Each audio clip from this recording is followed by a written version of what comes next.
Olá, meu nome é Mônica Cintrão. A disciplina que vamos estudar se chama Psicologia do Desenvolvimento Ciclo Vital, Unidade 2. O objetivo dessa disciplina é estudar a descrição e caracterização dos principais fenômenos e processos de desenvolvimento humano, do período pré-natal até a morte, em diferentes contextos socioculturais. Na aula passada, nós estudamos a primeira etapa do ciclo da vida. Neste conteúdo, vimos a concepção, a gestação e o parto, que é o início, não é, do ciclo da vida humana. Depois, os 3 períodos caracterizados como períodos da infância. O período de 0 a 2 anos, que seria a primeira infância, o período de 2 a 6 anos, a segunda infância, e o período de 7 a 11 anos, que termina esse ciclo, não é, de 3 momentos da infância, que seria a terceira infância. Na aula de hoje, nós vamos estudar o final da primeira etapa da vida com o estudo sobre a puberdade e a adolescência, que vai mais ou menos do período de 12 a 18 anos, e depois entraremos na segunda etapa do ciclo da vida, caracterizado pelo desenvolvimento do adulto jovem, que vai por volta de 18, 20 anos até 40 anos, depois o desenvolvimento da meia-idade, 40 a 65 anos, e por fim o envelhecimento e a morte. Então vamos lá.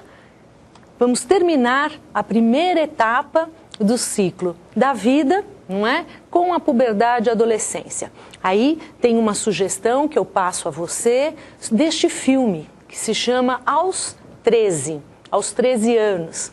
É uma garota que tem 13 anos e passa por uma série de momentos da relação com os colegas, da relação com os professores, da relação com os pais, que ilustram o nosso estudo aqui, o estudo que estamos fazendo aqui, que corresponde a essa fase da puberdade e adolescência. Então, ao assistir o filme, você vai ter a possibilidade de ter a ilustração de muitos dos conceitos teóricos, de muitas das características deste período do ciclo da vida. Então vamos lá, né? 2 autores, Griffa e Moreno, caracterizam o período da puberdade e adolescência em 3 momentos, em 3 submomentos. Um primeiro momento que vai dos 11 aos 13 anos, que eles chamam de adolescência inicial. Depois, um período de 12, 13 anos até os 16, que eles chamam de adolescência propriamente dita ou adolescência média. E, por fim, a última subetapa da puberdade e adolescência, eles chamam de adolescência final ou alta adolescência, que vai dos 16 aos 18 anos. Então, como que é, não é? Como está caracterizado, como que se define esse período do desenvolvimento do ciclo da vida de um sujeito que tem por volta de 11, 12 a 18, 20 anos? É um período crucial no desenvolvimento psicológico do sujeito. Por quê? Porque é a saída do mundo infantil e a entrada no mundo adulto. É um meio do caminho, não é? É um recheio de sanduíche, como a gente costuma dizer. Ele está deixando de ser criança e está se preparando, é uma fase preparatória para um ingresso no mundo adulto. Marca a aquisição da imagem corporal definitiva e a estruturação final da personalidade. Então, em termos físicos, há uma transformação muito grande, não é? Aquele corpo infantil, aqueles comportamentos infantis são substituídos agora, este corpo ganha um corpo adulto e os comportamentos do sujeito ganham agora características de um sujeito adulto. Da mesma forma, a personalidade finaliza-se em termos de estruturação. O que o sujeito será na fase adulta, durante a adolescência, essa personalidade vai se acabar de formar, vai acabar de se moldar e o sujeito adulto vai representar aí toda a sua plenitude enquanto adulto a partir dessa fase da adolescência como processo evolutivo, não é? Existe uma diferença entre a puberdade e a adolescência. Você sabe qual é essa diferença? Normalmente se fala assim, ele está na adolescência, ele está na puberdade. O que caracteriza a diferença, não é, entre um momento e o outro momento? Puberdade ou processo puberal, a palavra vem do latim pubertate, que significa aparecimento dos pelos. Então, o início, o aparecimento dos pelos em função de uma mudança, de uma ação hormonal, que é o desenvolvimento das gônadas, os testículos, né, dos meninos e os ovários das meninas. Então, há uma mudança hormonal e a primeira manifestação é o aparecimento de pelos, que acontece muitas vezes antes dos 2 anos, durante a terceira infância. O aparecimento dos pelos genitais, não é? Seria a primeira característica aí do início do sujeito na puberdade. Então, do latim, pubertate, né? E os 2 principais veículos aí, ou características de mudança físicas e biológicas seriam o estirão. Então, essa mudança hormonal possibilita não só uma mudança em termos sexuais, mas também uma mudança em termos corporais, orgânicos. É o período do estirão, o estirão do crescimento. O adolescente é até meio desengonçado, não é? Ele cresce muito rapidamente, ele não sabe aonde colocar aqueles pés, aquelas mãos, ele derruba tudo. As roupas, não é? As roupas, compra uma determinada roupa, passa 2 semanas, a blusa já está curta, o tênis já não serve. Então, há um estirão, como os autores dizem, um crescimento muito rápido, o que faz com que esse sujeito tenha que ter toda uma adaptação em relação àquele novo corpo que está se constituindo. Então, aumento do peso, a altura, a gordura, os músculos. E, da mesma forma, uma maturação sexual e o desenvolvimento das características sexuais secundárias, que são os pelos faciais, corporais e o crescimento dos seios nas meninas. Além disso, o tórax do menino aumenta, a menina fica com uma cintura mais definida, não é? Os pelos nas pernas, nas axilas, todas essas características marcam a puberdade, que tem a ver mais com um movimento interno, não é? De transformação interna, que possibilita essa transformação ou essa mudança externa. Então, um indício de amadurecimento sexual na puberdade para os meninos é a produção de espermatozoides vivos, que seria a espermarca. E para as meninas é a menarca, que ocorre por volta de 12 a 15 anos. Então, tanto em meninos e meninas, 12 a 15 anos, por esse processo puberal, há a mudança, não é? Dessa aparência física, em função dessa mudança hormonal. E a maior sinalização que nós temos disso é a espermarca, a eliminação, né, de espermatozoides pelo menino e pela menina a menstruação, que é chamada de menarca. Adolescência. Adolescência, então. Então, se puberdade é uma transformação interna, hormonal, que marca, não é, transformações físicas e orgânicas, a adolescência diz respeito às transformações psicossociais que acompanham esse processo todo puberal, esse processo biológico. As transformações físicas e a importância da aceitação por parte dos outros fazem com que o adolescente se preocupe demasiadamente com sua imagem corporal e, portanto, a questão do signo do espelho. Então, a adolescência significa a entrada no mundo adulto ou no mundo social que vai possibilitar a ascensão ao mundo adulto.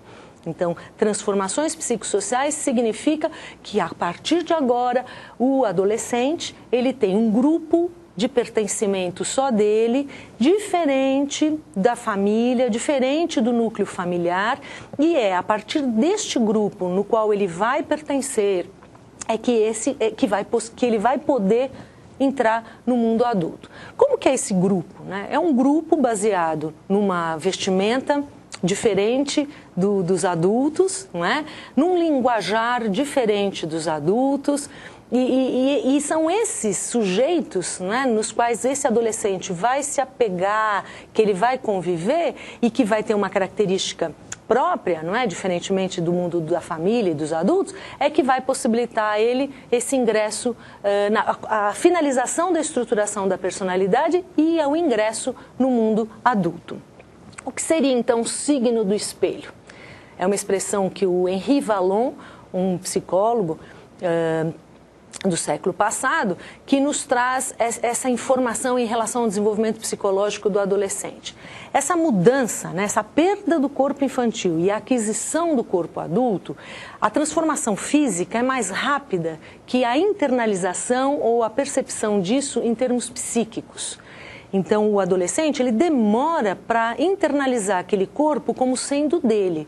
Por isso que o adolescente passa horas olhando no espelho.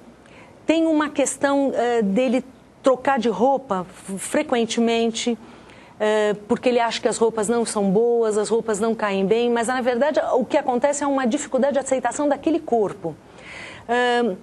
Uma fala do tipo, eu não tenho roupa, não é? Quando ele está repleto de roupas muitas vezes. O que acontece? A dificuldade não está na roupa, mas neste corpo que ele está em processo ainda de internalização, de aceitação como sendo dele.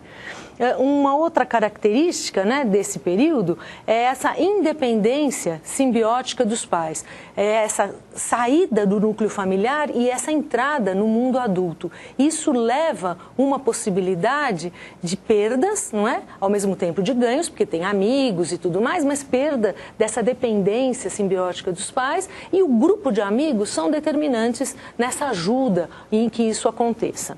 Construção de escalas de valores do grupo de adolescentes, né, que nem sempre são iguais a dos adultos, e de identificação com um grupo de iguais, como eu disse a vocês, que é justamente esses grupos que vão permitir a transição de um locus para outro, e conflitos com a geração precedente na busca de separação e individuação. Então, é esperado que o adolescente crie mesmo situações, verdadeiras celeumas, verdadeiras brigas, conflitos com os adultos, com os pais, com os professores, porque ele está buscando um processo de individuação, de construção de uma identidade. Então ele tem que diferir e nesta diferença ele perceber-se como um sujeito único. Se ele faz a mesma coisa, ele não diferencia. Não diferenciando, ele não se torna um sujeito adulto. Então, o final da puberdade e adolescência, quando que acontece? O final da puberdade se caracteriza pelo amadurecimento gonodal e o fim do crescimento esquelético que ocorre por volta, ali em torno de 18 anos. 18 anos no menino, na menina, 21, 20 no menino. O final da adolescência não é tão claramente demarcado. Por quê? Porque está interrelacionado com fatores socioculturais, não é? Então, há culturas, há sociedades que a adolescência se estende até muito mais de 18 anos. Então, por volta dos 25 anos, por essa extensão, não é? Que aí seria a juventude, até 18 anos, puberdade e adolescência, de 18 a 25, juventude ou segunda adolescência, por essa extensão em termos ainda da dependência que este jovem tem dos pais em relação à sua sobrevivência. Então, por volta de 25 anos. Por quê? O que depende, né, a saída da adolescência? Estabelecimento de uma identidade sexual e possibilidade de estabelecer relações afetivas estáveis. É exigir demais de um sujeito de 18 anos que já consiga isso, não é? Capacidade de assumir compromissos profissionais e manter-se nesses compromissos, que é a independência econômica. Aquisição de um sistema de valores pessoais, relação de reciprocidade com a geração precedente, sobretudo com os pais, que é essa relação de amizade e menos conflito. Então, isso até os 18, realmente o adolescente não vai dar conta de cumprir. Então, por isso tem essa extensão num segundo período, que seria o período da juventude, que iria até 25 anos. Então, vamos à nossa interatividade. Eu vou ler para você. Aquele era seu pior inimigo, o espelho. O mais cruel, o mais cínico, o mais sem piedade. Um inimigo que falava a verdade. Ainda com a escova de cabelo na mão, ela não podia deixar de encará-lo. Feia. Isabel sufocou um soluço, gorducha. Uma lágrima formou-se na pontinha da pálpebra. Que óculos horrorosos! Você plantou uma rosa no nariz, é? Sabe que essa rosa vai ficar amarela? Amarela e grande. O seu nariz vai inchar. Aquela garota que sempre tinha uma resposta para tudo, sempre uma gozação na hora certa, não sabia o que dizer quando seu grande inimigo apontava sadicamente cada ponto fraco que havia para apontar. Então, este é um fragmento, né? A Marca de uma Lágrima, de Pedro Bandeira. De acordo com o conteúdo estudado, como você analisa essa situação? A. Se trata da perda do corpo infantil e aquisição do corpo adulto. B. O sujeito se desenvolveu intelectual e socialmente, mas é imaturo em relação às mudanças em seu corpo. C. Período de conflitos internos, sendo necessária intervenção médica e psicológica. D. O sujeito apresenta condições de estabelecer relacionamentos estáveis. E E. A imagem corporal indica sérios problemas relacionados à personalidade. Então, alguns instantes para você verificar qual é a resposta correta e já retornamos.